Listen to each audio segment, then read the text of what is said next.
Welcome all. இந்த வீடியோவில் பிளான்ட்ஸில் எப்படி ஃபர்டிலைசேஷன் ப்ராசஸ் நடக்குது அப்படின்னு பார்க்கலாம். பிளான்ட்ஸில் ஃபர்டிலைசேஷன் ப்ராசஸ் நடக்கணும்னா அதுக்கு முன்னாடி பாலினேஷன்கிற ப்ராசஸ் நடந்துருக்கணும். பாலினேஷன் அப்படிங்கிறது என்னென்னா, it is the transfer of pollen grains from anther to the stigma in a flower. இந்த பாலினேஷனுங்கிறது 2 டைப்ஸில் இருக்குது. One is self pollination, the other one is cross pollination. இப்போது நீங்கள் இந்த பிக்சரில் பார்க்குறீங்க இல்லையா, இந்த பிக்சரில் ஒரு பிளான்ட்டில் இருக்கக்கூடிய ஒரு ஃப்ளவருக்குள்ளேயே பாலினேஷன் நடந்திருக்கு. அந்த ஃப்ளவரில் பார்த்தீங்கன்னா மேல் ரீப்ரொடக்டிவ் பார்ட்டான ஆண்ட்ரோஷியத்தில் ஆந்தரில் இருக்கக்கூடிய pollen grains ஃபீமேல் ரீப்ரொடக்டிவ் பார்ட்டான கைனோஷியத்தில் ஸ்டிக்மாவை ரீச் பண்ணுது. அதாவது ஆந்தர்லேருந்து pollen grains ஸ்டிக்மாவுக்கு ட்ரான்ஸ்ஃபர் ஆகிருக்கு. இதை நம்ம செல்ஃப் பாலினேஷன்னு சொல்லுவோம். இந்த பாலினேஷன் நடந்து முடிஞ்சதுக்கு அப்புறமா when the pollen grains when it reaches the right stigma it will begin to germinate. எப்படி ஜெர்மினேட் ஆகுது அப்படின்னா, இந்த pollen grainsல இருந்து ஒரு small tube like structure emerge ஆகும், which is called as pollen tube. அது எதுலேருந்து எமர்ஜ் ஆகுதுன்னா, pollen grainல இருக்கக்கூடிய germ pore இருந்து எமர்ஜ் ஆகும். See this picture. இங்கே ஒரு pollen grains உடைய பிக்சர் கொடுத்துருக்காங்க. இந்த pollen grainsக்கு 2 லேயர்டு வால் இருக்கும். ஒன்று அவுட்டரில் இருக்கக்கூடிய ஹார்டான layered wall, this is called as exine. And உள்ள இன்னரில் தின்னான சாஃப்ட் வால் இருக்கும், that is called as intine. வெளியே இருக்கக்கூடியது எக்ஸைன், உள்ளே இருக்கக்கூடியது இன்டைன். ஓகேவா? வெளியே இருக்கக்கூடிய அந்த எக்ஸைனில் பார்த்தீங்கன்னா டார்க் க்ரீன் கலரில் இருக்கும். அது கம்ப்ளீட்டாக சர்க்கிளாக இல்லை, ஒரு இடத்துல கேப் இருக்கும். அந்த சின்ன ஒரு ஹோல் மாதிரி இருக்கும். That portion is called as germ pore. So ஒரு pollen grain ரைட் ஸ்டிக்மாவை ரீச் பண்ணதுக்கு அப்புறமா அந்த pollen grainல இருக்கக்கூடிய இந்த germ pore வழியாக தான் ஒரு சின்னதாக டியூப் லைக் ஸ்ட்ரக்சர் எமர்ஜ் ஆகும். இப்போ நான் கர்சர் இங்கே வச்சுருக்கேன் இல்லையா, இப்போது இந்த இடத்துல germ pore இருக்குன்னா அதுலேருந்து ஒரு சின்னதாக டியூப் லைக் ஸ்ட்ரக்சர் வருது. இந்த ஸ்ட்ரக்சரை தான் நம்ம pollen டியூப்னு சொல்கிறோம். இந்த டியூபுக்குள்ளே pollen grains இருக்கக்கூடிய கண்டென்ட் எல்லாம் மூவ் ஆகி வரும். pollen grains என்னென்ன இருக்குது? ஜெனரேட்டிவ் செல், வெஜிடேட்டிவ் செல் அப்படிங்கிற கண்டென்ட் இருக்கும். எப்போ இந்த germ pore இருந்து இந்த pollen tube எமர்ஜ் ஆகுதோ அப்போது அந்த pollen grainல இருக்கக்கூடிய கண்டென்ட்டான ஜெனரேட்டிவ் செல், வெஜிடேட்டிவ் செல் இந்த pollen tubeக்கு மூவ் ஆகும். சரியா? மூவ் ஆனதுக்கு அப்புறமா இந்த pollen grain ஒரு ஸ்மால் டியூப் லைக் ஸ்ட்ரக்சரை எமர்ஜ் ஆனது மட்டும் இல்லாமல் அந்த pollen tube என்ன ஆகுதுன்னா grow ஆகும். It will grow through the tissue of stigma and style. அதாவது ஃபீமேல் ரீப்ரொடக்டிவ் பார்ட்டில் மேலே ஸ்டிக்மா இருக்கும் அண்ட் இந்த இடத்துல ஸ்டைல் இருக்கும், கீழே ஓவரி இருக்கும். இப்போ எப்போ இந்த ஸ்டிக்மாவை இந்த pollen grains ரீச் பண்ணுதோ அந்த pollen grainsல ஒரு pollen tube அப்படிங்கிறது germ poreலேருந்து எமர்ஜ் ஆகி வரும். அந்த pollen tube அப்படியே நின்றாமல், ஒரு ஸ்மால் டியூப் லைக் ஸ்ட்ரக்சரை நின்றாமல் க்ரோ ஆகுது. எப்படி க்ரோ ஆகுதுன்னா, through the tissue of stigma and style. அந்த ஸ்டிக்மா அண்ட் ஸ்டைலுக்குள்ளே தொலைச்சிக்கிட்டு க்ரோ ஆகுது. And it will finally reach the ovule. Ovule அப்படிங்கிறது இந்த ஓவரி கீழே பல்ஜ் பாட்டாக இருக்கு இல்லையா, இந்த ஓவரிக்குள்ளே தான் ஓவியூல் இருக்கும். ஸோ அந்த pollen tube ஓவியூலுக்குள்ளே எப்படி போகுதுன்னா த்ரூ த மைக்ரோபைல். மைக்ரோபைல் அப்படிங்கிறது என்ன? இப்போ ஆல்ரெடி நம்ம ஸ்ட்ரக்சர் ஆஃப் அன் ஓவியூல் பார்த்துருக்கோம். ஓவியூலில் ஒரு இம்பார்ட்டண்ட்டான பார்ட் அப்படிங்கிறது நியூசெல்லஸ். இந்த நியூசெல்லஸை சுற்றி 2 இன்டிகியூமெண்ட்ஸ் இருக்கும். அந்த 2 இன்டிகியூமெண்ட்ஸ் நடுவில் ஒரு சின்னதாக ஸ்மால் ஓப்பனிங் இருக்கும், which is called as micropyle. So அந்த மைக்ரோபைல் அப்படிங்கிற அந்த ஸ்மால் ஓப்பனிங் வழியாக தான் இந்த pollen tube இருக்கு இல்லையா, இது ஒவ்யூலை ரீச் பண்ணுது. இந்த கர்சரை பார்த்தீங்கன்னா தெரியும், இந்த இடத்துல மைக்ரோபைல் இருக்குது, அது வழியாக ஒவ்யூலுக்குள்ளே போகுது இந்த pollen tube.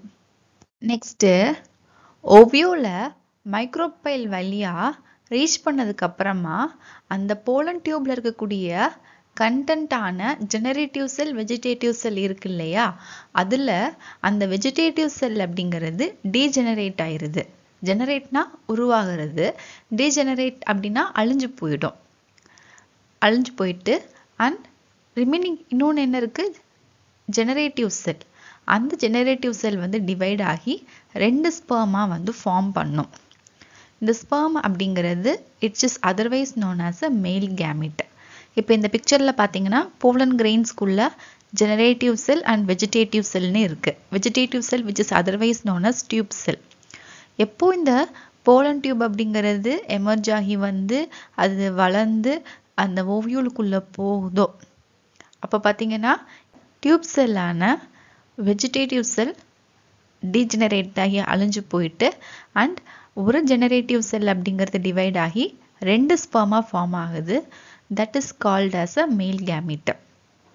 மேல் கேமிட் ஃபார்ம் ஆனதுக்கு அப்புறமா அந்த போலன் டியூபோட டிப் என்ன ஆகுதுன்னா பர்ஸ்ட் ஆயிடுது, வெடிச்சிருது. So that 2 sperm will enter into the embryo sac. Already அது ஓவியூலுக்குள்ள அந்த போலன் டியூப் போயாச்சு. மேல் கேமிட் வந்து எப்போ போலன் டியூப்ல ஃபார்ம் ஆகுதோ அந்த போலன் டியூபோட டிப் வந்து பர்ஸ்ட் ஆனதுக்கு அப்புறமா அந்த ஸ்பெர்ம் அப்படிங்கிறது இப்போ எம்ப்ரியோ சாக்குள்ள என்டர் ஆகுது. நம்ம இந்த எம்ப்ரியோ சாக்கை பற்றி ஆல்ரெடி ஓவியூலோட ஸ்ட்ரக்சரை லேர்ன் பண்ணும்போது பார்த்துருக்கோம். எம்ப்ரியோ சாக்ல பார்த்தீங்கன்னா there will be 7 cells and 8 nucleus.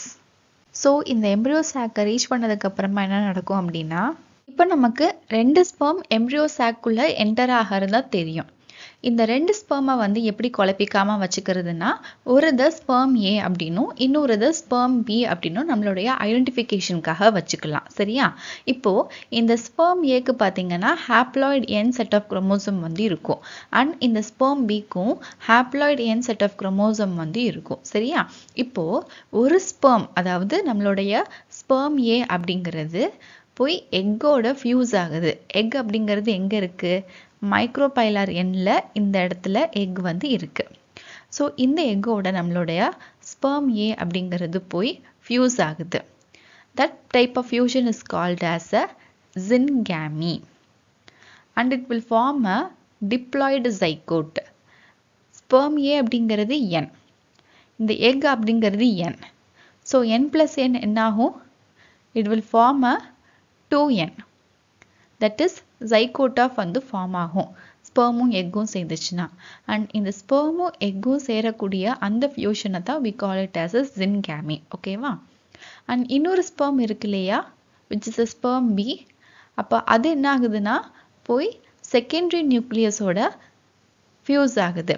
Secondary nucleus அப்படிங்கிறது இந்த போலார் நியூக்ளியர் இருக்கு இல்லையா, சென்டரில் இருக்கக்கூடியது, அதோட போய் ஃபியூஸ் ஆகுது. இந்த சென்டரில் இருக்கக்கூடிய நியூக்ளியஸ்ன்னு பார்க்கும்போது மொத்தம் 2 நியூக்ளியஸ் வந்து இருக்கு. அப்போ ஒரு இது வந்து என், இன்னொரு இது வந்து என். ஸோ அதனால n + n அப்படின்னு போட்டிருக்கேன். இந்த ஸ்பெர்ம் பி அப்படிங்கிறது என். அப்போ இதுதான் இங்கே போய் ஃபியூஸ் ஆகுது இந்த செகண்டரி நியூக்ளியஸோட. அப்போ ஆல்ரெடி இங்கே 2 எண் இருக்கு அண்ட் இன்னொரு எண் வந்து சேரும் போது 3n ஆயிரும். ட்ரிப்ளாய்டு நேச்சரில் ஆயிடும். ஸோ இந்த மாதிரி ஃபியூஷன் நடக்கும் போது that type of fusion is called as a triple fusion.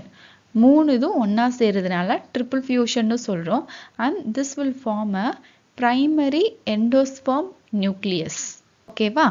primary endosperm nucleus form ஆகுது. and இந்த இடத்துல 2 type of fusion வந்து நடக்குது. ஒன்று வந்து ஜின்கேமி, that is ஸ்பெர்மும் எக்கும் சேர்ந்து ஜைகோட்டா ஃபார்ம் ஆகிறது. and இன்னொன்று triple fusion. ஒரு ஸ்பெர்மான ஸ்பெர்ம் பி போய் செகண்டரி நியூக்ளியஸோட ஃபியூஸ் ஆகிறது. That is triple fusion. So இந்த மாதிரி 2 டைப் ஆஃப் ஃபியூஷன் வந்து நடக்குது which is taking place in an embryo sac. So that type of process is called as a double fertilization. இங்கே நடக்கக்கூடிய fusion ஜைகோட்டா நமக்கு கிடைக்குது. அண்ட் இந்த இடத்துல நடக்கக்கூடிய ஃபியூஷன் வந்து it will forming a primary endosperm nucleus. And இங்கே this is diploid in nature and இங்கே பார்த்தீங்கன்னா this is triploid in nature. ஓகேவா? Don't get confuse. நெக்ஸ்ட்டு இந்த ட்ரிபிள் ஃபியூஷன் நடந்ததுக்கு அப்புறமா அந்த பிரைமரி எண்டோஸ்பெர்ம் நியூக்ளியஸ் அப்படிங்கிறது எண்டோஸ்பர்மா டெவலப் ஆயிடுது. அதாவது இந்த இடத்துல நடந்த ட்ரிபிள் ஃபியூஷன் அப்படிங்கிறது பிரைமரி எண்டோஸ்பெர்ம் நியூக்ளியஸாக ஃபார்ம் ஆனது. இப்போது எண்டோஸ்பர்மா வந்து அது டெவலப் ஆகுது. அண்ட் ஸ்பெர்மும் எக்கும் வந்து சேர்ந்து ஃபியூஸ் ஆகி ஜைகோட் வந்து ஃபார்ம் ஆச்சு இல்லையா, அந்த ஜைகோட் வந்து நெக்ஸ்ட்டு எம்ப்ரியோவாக வந்து ஃபார்ம் ஆகிருக்கும். ஸோ இந்த இடத்துல எண்டோஸ்பெர்ம் வந்து இப்போ ஃபார்ம் ஆகிருக்கு அண்ட் இந்த இடத்துல எம்ப்ரியோ வந்து ஃபார்ம் ஆகிருக்கு. சரியா? இப்போ இந்த எண்டோஸ்பெர்ம் ஃபார்ம் ஆனது இந்த டெவலப் ஆகிட்டு இருக்கக்கூடிய எம்ப்ரியோவுக்கு ஃபுட்டை வந்து ப்ரொவைட் பண்ணும். லேட்டர் அதுக்கப்புறமா சினர்ஜிட்ஸ் அப்படிங்கிறது இந்த எக்ஸெல்லுக்கு கீழே இருக்கக்கூடிய அந்த 2 செல் சினர்ஜிட்ஸ் அதுவும், அண்ட் ஆன்டிபோடல் செல் அப்படிங்கிறது சாலசல் எண்ணில் இருக்கக்கூடிய அந்த 3 செல்லும் என்ன ஆகும்னா டீஜெனரேட் ஆகிடும், அழிஞ்சு போயிடும். ஸோ இப்போதைக்கு என்ன இருக்குது, இந்த எண்டோஸ்பெர்மும் அண்ட் இங்கே வந்து டெவலப்பிங் எம்ப்ரியோவும் இருக்குது. இந்த எண்டோஸ்பெர்ம் இந்த டெவலப் ஆகிட்டு இருக்கிற எம்ப்ரியோவுக்கு ஃபுட்டை வந்து ப்ரொவைட் பண்ணுது. ஓகேவா? நெக்ஸ்ட்டு இந்த ஃபர்டிலைசேஷனோட சிக்னிஃபிகன்ஸ், அதாவது இம்பார்ட்டன்ஸ் என்ன அப்படின்னு பார்க்கலாம். இந்த ஃபர்டிலைசேஷன் ப்ராசஸ் நடக்கிறது மூலயமா ஓவரி அப்படிங்கிறது ஃப்ரூட்டாக டெவலப் ஆகுது. இந்த ஓவரி அப்படிங்கிறது எங்கே இருக்குது, ஃபீமேல் ரிப்ரொடக்டிவ் பார்ட்டான கைனோஷியத்தில் மேலே ஸ்டிக்மா, நடுவில் ஸ்டைல், கீழே பல்ஜா ஓவரி வந்து இருந்துச்சு. அந்த ஓவரி ஃப்ரூட்டாக டெவலப் ஆயிருது. அண்ட் இந்த ஃபர்டிலைசேஷன் அப்படிங்கிறது it helps in the development of the new characters from 2 different individuals. அதாவது பாலினைசேஷன் அப்படிங்கிற ப்ராசஸ் நடந்து ஃபர்டிலைசேஷன் நடந்ததுக்கு அப்புறமா 2 டிஃப்ரெண்ட் இண்டிவிஜுவல் இருக்கக்கூடிய கேரக்டர்ஸை வந்து ஒன்றா சேர்ந்து நியூ கேரக்டர் அப்படிங்கிறது சீடில் கிடைக்கும். அந்த சீடை நம்ம முளைக்க வைக்கும் போது நியூ பிளான்ட்ல இந்த கேரக்டரை பார்க்க முடியும். நெக்ஸ்ட்டு போஸ்ட் ஃபர்டிலைசேஷன் சேஞ்சஸ் பற்றி பார்க்கலாம். அதாவது ஃபர்டிலைசேஷன் நடந்து முடிஞ்சதுக்கு அப்புறமா என்னென்ன சேஞ்சஸ்லாம் இருக்குது. ஓவியூல், அதாவது ஓவரிக்குள்ளே இருக்கக்கூடிய ஓவியூலுங்கிறது சீடை டெவலப் ஆகிடும். அண்ட் அந்த ஓவியூலை சுற்றி 2 இன்டிகியூமெண்ட்ஸ் வந்து இருக்கிறத பார்த்தோம் இல்லையா, அது வந்து சீடு கோட்டாக ஆயிடுது. நெக்ஸ்ட்டு ஓவரி அப்படிங்கிறது என்லார்ஜ் ஆகி அது ஃப்ரூட்டாக டெவலப் ஆகும். ஸோ வெளியே இருக்கக்கூடிய ஓவரி ஃப்ரூட் ஆயிடுது, உள்ளே இருக்கக்கூடிய ஓவியூல் சீட் ஆயிடுது. அண்ட் ஓவியோட சுற்றி இருக்கக்கூடிய இந்த 2 இன்டிகியூமெண்ட்ஸ்ங்கிறது சீடுக்கு கோட்டாக வந்து ஆயிடுது. அண்ட் அந்த சீடு வந்து இருக்கு இல்லையா, அதை நம்ம மண்ணில் போட்டு புதைச்சி வச்சோம் அப்படின்னா அண்டர் அப்ராப்ரியேட் கண்டிஷன் அது வந்து ஒரு ஸ்லீடிங்ஸாக வந்து டெவலப் ஆகும். அப்போ அதுலேருந்து நமக்கு ஒரு ஃப்யூச்சர் பிளான்ட் ஆகும். சின்னதாக எல்லாம் முளைச்சி வந்து ஒரு ஃப்யூச்சர் பிளான்ட்டே வந்து நமக்கு அது கிடைக்கும். ஓகே, அவ்வளோதான் இந்த டாபிக். இப்போ நடத்தின வரைக்கும் அந்த கண்டென்ட் ரிலேட்டடாக சூஸ் ஃபார்மில் இங்கே 3 கொஷின்ஸ் வந்து இருக்குது. இதை வந்து அட்டென்ட் பண்ணி பாருங்கள். Do it as a self test. And இதுக்கு ஆன்சர் வந்து உங்களுக்கு கிராஸ் செக் பண்ணணும்னு நினச்சிங்கன்னா கீழே டிஸ்கிரிப்ஷன்லேயும் அண்ட் ஆல்சோ இன் கமெண்ட் செக்ஷனில் வந்து ஆன்சரை பின் பண்ணியிருக்கேன். அங்கே போய் நீங்கள் வெரிஃபை பண்ணிக்கலாம். ஓகேவா?